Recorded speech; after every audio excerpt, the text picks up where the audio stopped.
Ya. Ya. Kalau udah paham gerakannya, baru.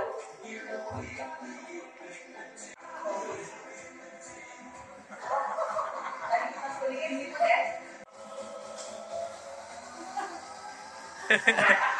Ada beberapa yang sudah sampai ke depan.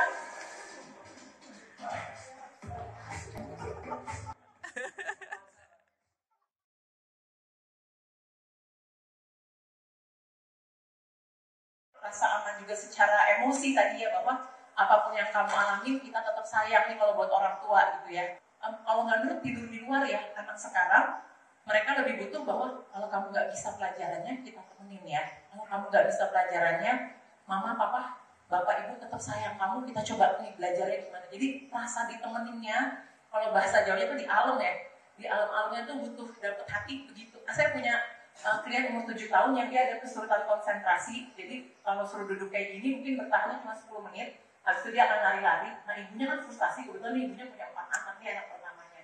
Dan ibunya akhirnya menemukan caranya dia, terus dia cerita ke saya, oh ternyata kalau saya marah-marahin, ini anak stres juga, tugasnya selesai. Tapi begitu malam setelah anak yang lain tidur, mereka berdua ngerjain tugas, terus pas ibunya mulai ngomong, dan memang pengasuhan anak zaman now itu yang saya lihat tuh mereka sangat butuh kata-kata ya. Kayak Romo bilang ya, orang muda juga butuh pengakuan ya Romo ya. Makasih ya kamu udah bantuin ini. Ide kamu tadi menarik banget loh gitu ya. Mungkin zaman dulu apa kali kayak gini mah kita mah udah tahu sendiri gitu ya. Kalau sekarang tuh selalu diomongin. Nah si ibu dari klien saya ini ngomong gini, Bu Anas ternyata waktu saya ngomong ke anak saya, misalnya anaknya tuh namanya siapa ya namanya, nama samaran ya, namanya misalnya Edward gitu ya, dia bilang gini, Edward, kamu stres, kamu susah ya buat nangkep pelajaran, karena di sekolah Katolik yang masih konvensional gitu kan, di kelas 40 orang harus paham gitu ya. Terus ibunya bilang, duduk berdua malam-malam sebelah-sebelahan gitu pas nemenin belajar, Edward, kamu susah ya buat nangkep pelajarannya, kita coba belajar sama-sama ya, mama temenin kamu. Kalau kamu tuh susah buat ngerjain, mama tetap sayang kamu. Kamu nanti lebih bisa, mama tetap sayang. Jadi cinta orang tua tuh perlu jadi konstanta kepastian. Kalau kita bawa ke perspektif spiritual, seperti cintanya Tuhan Yesus ke kita. Mau kita pendosa, dia tetap sayang. Mau kita bantu gereja, dia tetap sayang. Kita nggak ngapa-ngapain juga Tuhan tetap sayang. Jadi koneksi spiritualitas kita yang sedemikian cinta Tuhan tak bersyarat, itu kita pakai ke keluarga dulu, lalu ke OMK sama kita. Tapi kalau kita udah kesel, ya perlu akui kita bukan malaikat ya. Aduh saya rasanya udah gak sanggup nih, saya butuh jeda dulu, itu sangat-sangat diperlukan gitu. Mulai dari Viani ada tambahan.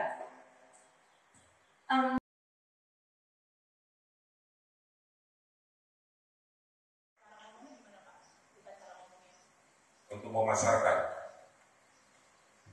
itu Iya, enggak ya? harus menarik ya. Jadi cara berbicara kita pun memang ya, kalian ini kita harus dapat dulu 3 garis besar. Cara menawarkan produk ini memang vertikal A. Di vertikal A ini dia masuknya dia tuh kita tawarkan barang sama si A ini barangnya bagus. Kita bilang, oke, pesan 100. Di vertikal B ini barang bagus. Mana bagus? Ragu-ragu ya. Ditawar-tawar, dia menawar harga. C udah tawarnya bagus, udah semurah-murah mungkin nggak mau beli lagi, barang mau jelek dia bilang. Itu yang mungkin dia garis besar ketiganya. Oke, makasih. Ada yang juga usaha pariwisata atau traveling di sini?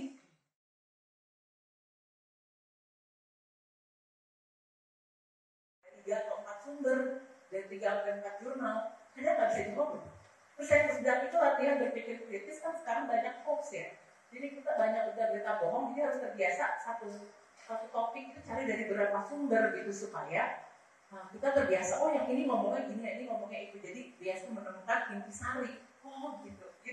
Jadi kadang-kadang kita perlu memastikan mereka benar-benar ngerti apa yang kita maksud.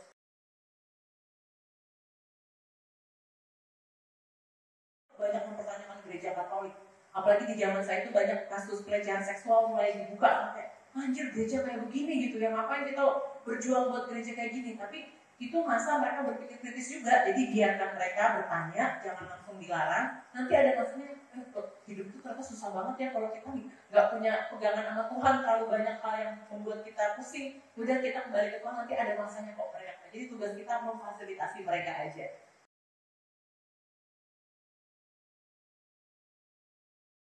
Suami saya kayak Kak Bontol ini, dia sama sekali nggak punya media sosial gitu ya. Dia kayak, ngapain sih orang sosial media? Jadi masih dapet tuh nuansa-nuansa berbeda seperti itu. Tapi kalau Gen Z, itu mereka tekanan untuk jadi terkenal ya, viral, apalagi kaya. Ibu saya aja bergetar, ini orang kok bisa pergi jalan-jalan ke luar negeri mulu, duitnya dari mana sih gitu kan. Wah, kok bisa punya barang-barang mewah kayak gitu di rumahnya, dan itu pressure ke mereka tanpa mereka tahu. Itu kan yang orang lihat itu udah dikurasi ya, udah dipilih yang bisa kelihatan di sosial media. Sehari-harinya dia makannya tempe orek, kita nggak tahu gitu ya. Nah, hal kayak gitu kan udah diceritain juga ke mereka. Dari Vianney mau ditambahin perbedaan millennials dan Gen Z? Perbedaannya ya, so far sih ini udah cukup menjawab banget sih Mbak menurut saya. Emang bener-bener, kalau tapi tadi sama kayak Kak Emeka, aku emang lahir 98, jadi masih ada lah, karena early-nya itu tuh jadi masih ngerasa di milenial juga gitu. Jadi kalau kami berdua mungkin masih merasa di tengah-tengah ya Kak, gitu. Tapi kalau adik saya cukup adik saya 2003, jadi cukup menjauh banget sih semuanya ini Mbak, gitu.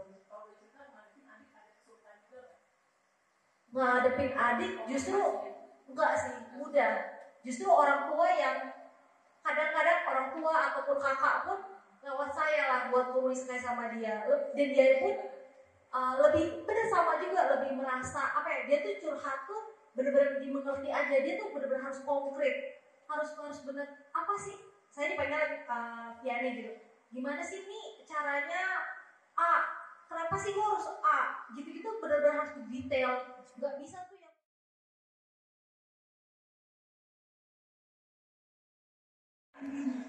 ya. Sama sih seperti yang sudah Kak Anas tadi katakan. Kalau anak-anak sekarang itu memang kalau kita meminta sesuatu, kita harus menjelaskan secara konkret mengapa dia harus melakukan itu gitu. Misalnya kalau Kak Anas, nanti selesai ini kamu seperti ini ya, nanti dia langsung tanya, kenapa? Nah, kalau kayak zamannya saya dulu itu, kalau sudah, maaf katanya kalau dikatakan orang tua sudah bersabda, kalau A, ya udah A. Kita juga perlu nanya, kenapa A gitu. Udah lakukan aja. Dan kalau kita tanya tuh, Mak, kenapa harus A? Udah itu aturannya. Nurut ya, ya. Terus anak-anak sekarang mungkin karena banyak sumber informasi ya ke mereka, jadi mereka itu memang jadi lebih apa ya dikatakan, apa sih istilahnya, Up to date, kritis gitu. Jadi misalnya kayak anak saya yang masih dalam 7 tahun, dia bertanya, Mak, sebenarnya bagaimana ya tips dan triknya supaya bisa berjalan di atas air? Bisa berjalan di atas air. Dia terus bilang, saya bingung mau jawabnya memang. Bagaimana ya Bang? Terus dia yang malah kasih ide, coba kita cari di Google. Mungkin kalau di Google ada tips dan trik untuk bisa berjalan di atas air.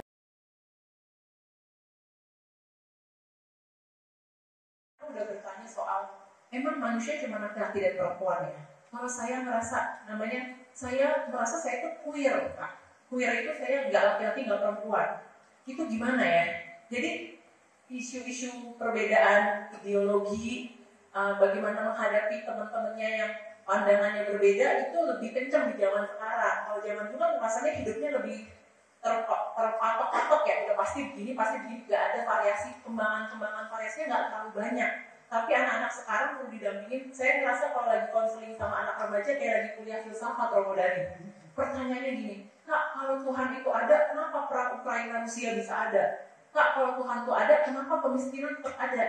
Wah, ini kayak saya dulu kuliah filsafat ini ya, mesti belajarnya dari jadi konsep tentang Tuhan terus ngobrol jadinya sama dia. Iya ya, kenapa ya bisa kayak gitu kan? Kebetulan saya bukan bidang teologi, jadi saya juga ceritanya saya tahu, tapi kalau saya nggak tahu, ya yuk kita coba cari tahu. Itu salah satu yang ngebantu juga kuncian sama anak OMK zaman now tuh jadi diri yang otentik. Tahu, bilang tahu, nggak tahu, kita coba cari sama-sama. Makin kita kelihatan sotoy, mereka kayak nggak ngerti nih gitu ya. Jadi saya beda 8 tahun sama adik saya aja berusaha memahami. Dulu dia kalau ditanya, Dek kamu gimana? B aja. Nah, apaan B aja gitu, tau nggak?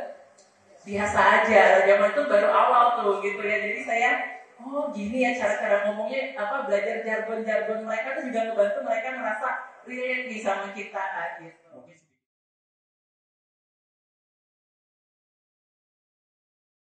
Nah, jadi untuk segala kebutuhannya kan kita ya kalau kita bilang mampu, mau kita mampu kan sebenarnya bisa. Tapi kalau mengikuti keinginan dia, ya mungkin saja nanti dia jadi nggak terlalu ini kan, nggak terlalu bisa dewasa berpikir. Jadi mungkin ini sebagai acuan juga, masukan buat teman-teman juga yang anaknya sudah ini ya sudah dewasa. Nah jadi mungkin nggak segala sesuatu yang dia inginkan itu kita turuti sebagai orang tua. Main proporsi lagi ya Pak ya. Keinginan sama dan juga enggak terlalu menekan dia. Iya, seperti lagu dangdut Fetty Vera zaman saya dulu Gen X, Gen Y yang sedang-sedang saja ya.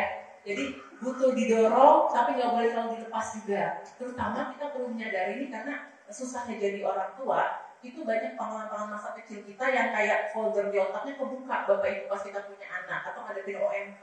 Wah dulu saya gini abis dipecut sama orang tua saya. Bisa-bisanya nih anak ngomong kayak gitu-gitu tuh. Nah termasuk juga kalau kita dulu sangat susah secara ekonomi, kalau kita nggak belajar, makanya kan ada ajaran eksamen diri, ada aliran spiritual Ignatian ngajar kita untuk mengenali ini dorongan ini tuh maksudnya apa ya.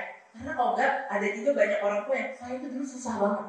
Mau beli baju bagus aja nggak bisa. Diketawain sama saudara-saudara saya setiap kali acara keluarga kumpul, baju saya paling jelek dibanding yang lain. Sekarang baju anak saya nggak boleh ada yang cacatnya, harus bagus. Jadi kompensasi gitu ke anak. Nah itu kan terlalu berlebihan. Nah itu ngomongin titik tengahnya itu kita butuh trial and error. Next.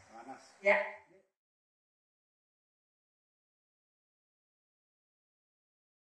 Ada nggak yang suka ngalamin kayak gini?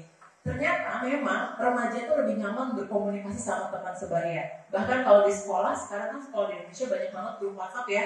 Itu ada grup dengan wali kelas, ada grup tidak dengan wali kelas gitu ya. Jadi kita perlu legowo menerima bahwa oh iyalah mereka emang kayaknya males di ngobrol di chat. Juga bahkan sama orang tua sendiri itu kalau chat seringkali dibalasnya lama ya Bapak Ibu ya.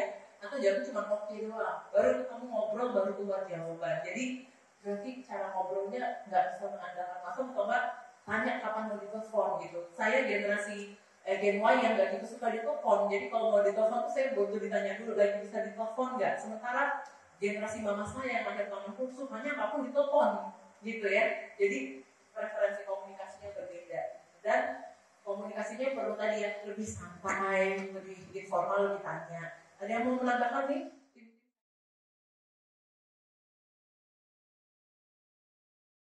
Ya, oh cara kayaknya gini, cara bersih. Kita ngadepin anak di rumah maupun orang muda Katolik udah paham nih otak mereka cara prosesinya gimana. Jangan-jangan kita nggak paham jadi suka salah nih sama mereka dan salah. Kenapa kamu pukulin? Ya pengen aja, jawabannya kayak gitu. Sebagai orang yang belajar tentang otak nih, otaknya nggak berkembang nih di area prefrontal cortex, dia cuma jawabnya pakai limbik. Pengen aja, biar keren. Abis aku kesel sama dia gitu. Jadi oke lah ini otak paling bikin yang nggak kita hadapi gitu ya. Oke, jadi cenderung perilaku OMK cenderung impulsif gitu ya. Makanya tugas pendamping pembina melihat ini aliran dana dipakainya buat apa nih? Jangan-jangan kemarin salah bikin kegiatan nih si OMK-nya gitu kan ya. Menginginkan penyelesaian segera, terus juga pengennya coba hal baru terus. Makanya itu menjawab semoga Bapak Ibu yang kemarin nanya, kok acara rutin mereka nggak suka, nggak mau datang, tapi acara yang tahunan yang cuma sekali-sekali, atau di sini tiba-tiba ada bazar, atau kalau kita di shopping tanggal 7/7 ada diskon gitu ya, wah kita seneng kan, kita aja yang dewasa seneng ya, apalagi otak remaja. Jadi daripada kita capek-capek bikin kegiatan harian, jangan-jangan bikin kegiatannya tematik, jadi seru karena rasanya baru padahal rutin juga gitu. Jadi itu strategi yang nanti bisa dipikirkan.